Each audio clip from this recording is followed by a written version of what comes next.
China and Russia just staged their first joint bomber patrol right by Alaska, which were intercepted by US F-16s and F-35s and Canadian CF-18 fighter jets. The Russian Defense Ministry said that the Chinese and Russian aircraft adhered strictly to international law. And they're right, they didn't go into US airspace. They flew within the region known as the Alaska Air Defense Identification Zone, also known as the AIDZ, meaning that Russia and China had every right to conduct such an exercise over international waters. NORAD says Russia does this kind of stuff regularly and is not seen as a threat. But this is the first time that these two countries have worked together in the AIDZ. Keep in mind that Moscow and Beijing have been training together for almost 20 years. These maneuvers have been increasing since Russia's invasion of Ukraine. But here is the crazy thing. Beijing and Moscow do not have a mutual defense treaty. So if Russia gets attacked, China isn't bound to step in, and likewise. According to the Financial Times, senior U.S. defense officials told lawmakers earlier this year that the military was revising its force structure and planning,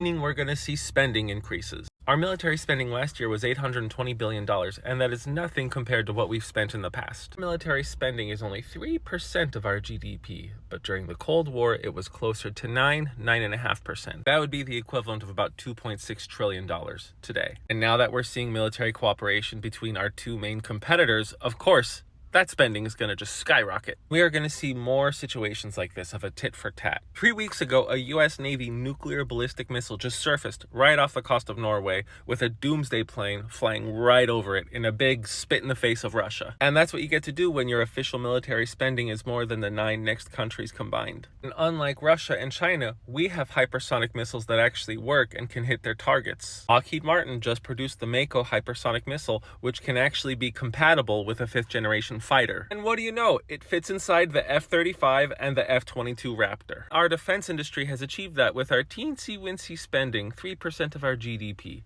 Do you really think Russia and China would like it if we brought it back up to 9% or mercifully even 6.5? Long story short, China and Russia are just seeing how close they can get to almost poking the bear and then, of course, hide behind international law. Last but not least is the fact that Russia is a much weaker neighbor to China than it was 30 years ago.